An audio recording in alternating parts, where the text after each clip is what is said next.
आर्य समाज के साथ मेरा संबंध बहुत नजदीक से रहा है और इसलिए जब कहीं भी आर्य समाज के द्वारा कोई आयोजन होता है तो मुझे उस आयोजन में एक भावनात्मक रूप से जुड़ने में बहुत मजा आता है।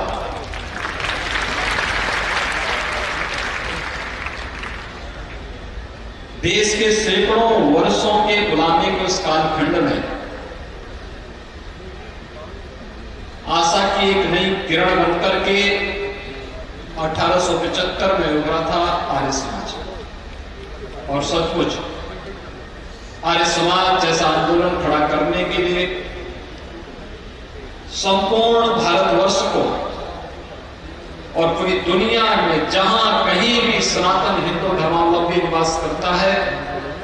उसको महर्षि दयानंद के प्रति बार बार आभार व्यक्त करना चाहिए। आपके सम्मेलन अपने आप में बहुत बड़ा संदेश दे रहा है। आज के इस कालखंड में जब व्यक्ति के पास समय न हो, स्वयं के कार्यों में उसकी व्यस्तता इतनी ज्यादा हो कि उसको परिवार के लिए समय नहीं, समाज के लिए समय नहीं, राष्ट्र के लिए समय नहीं, उसमें भी हजारों हजार की संख्या में देश और दुनिया का या आर्य बंधुगण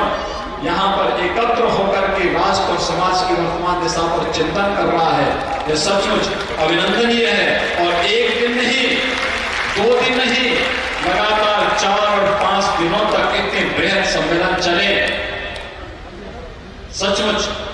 महर्षि दयानंद सरस्वती जी और उन आर्य ऋषियों का, जिसमें श्रद्धानंद जी जैसे ऋषियों ने अपनी आहुति दी थी, उन सबको बहुत आनंद की अनुभूति हो रही होगी कि जो हमने बीजारोपण किया था भारत के अंदर वैदिक धर्म की इस ज्वाला को आगे बढ़ाने के लिए, आज वह इस रूप में इतनी भव्यता के साथ आगे बढ़ता हुआ दिखाई दे रहा है। महापुरुष की सही पहचान यही है। जीते जी तो हर व्यक्ति को उसके आसपास और उसके हर प्रकार के लोग याद करते हैं, स्मरण करते हैं, सम्मान देते हैं, लेकिन महापुरुष वही जिसके जाने के 100 वर्ष के बाद भी उसके अनुयायी उसका स्मरण करते हैं। और आर्य समाज का जो ये भव्य स्वरूप देखने को मिल रहा है, मुझे काठमांडू में भी जाने का अवसर प्राप्त हुआ था और इससे पूर्व ही दिल्ली में ही आयोजित अंतर्राष्ट्रीय आर्य सम्मेलन में भी आने का अवसर प्राप्त हुआ था। मैं मान सकता हूं कि आर्य समाज जैसा संगठन अगर सक्रिय हो जाए, सचेत हो जाए, तो भारत के सामाजिक और सांस्कृतिक जितनी भी समस्याएं हैं इनका समाधान स्वतः होता हुआ दिखाई देगा। ये समस्याएं नहीं रहती हैं। और आज तो आपके पास अनुकूल परिस्थितियां हैं कार्य करने की।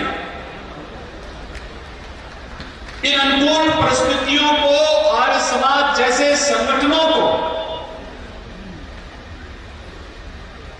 अपने स्वयं के संगठन के साथ साथ इस राष्ट्र के हित के लिए आगे बढ़ाने की आवश्यकता है। उस कालखंड में महर्षि दयानंद सरस्वती जी ने, महर्षि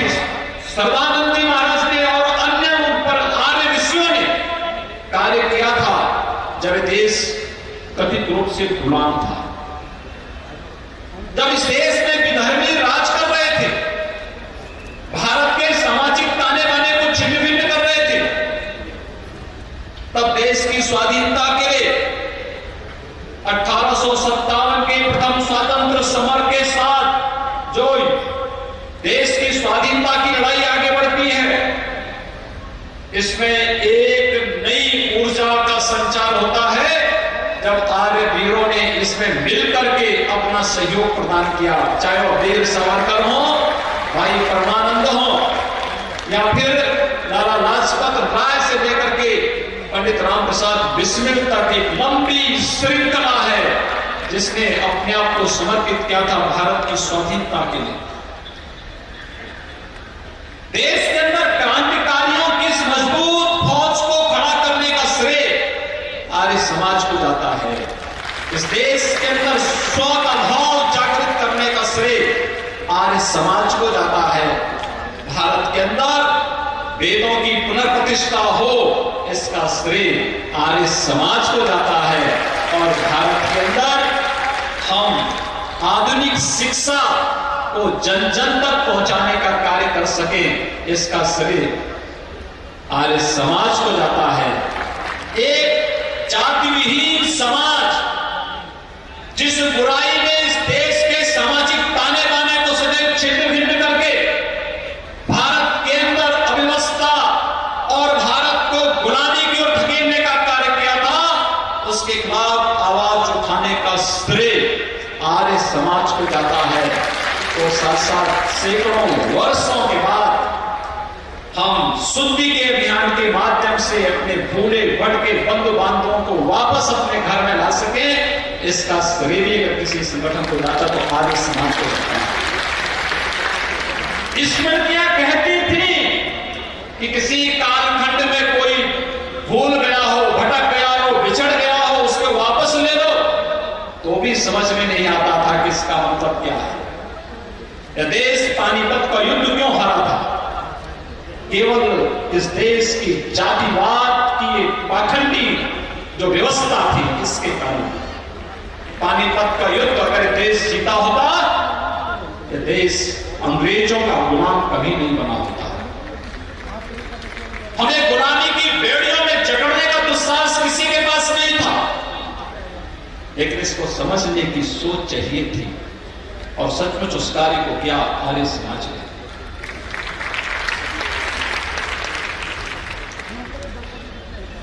आज जो देश के अंदर वर्तमान में भारत की उभरते हुए भारत को देखते हुए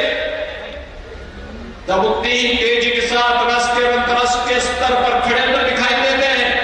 और षड्यंत्रों को देख करके जब मुझे कभी कभी चिंता होती है, तो उसी समय जब मैं आर्य समाज जैसे संगठनों के भव्य प्रकार के आयोजन इस जमावड़े को देखता हूं, तो फिर मैं एक बार पुनः इस विश्वास के साथ कह सकता हूं कि नहीं,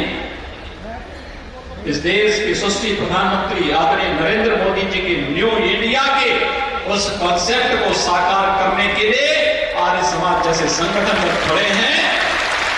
तो दुनिया की कोई ताकत इस मार्ग में कंटक नहीं बिछा सकती।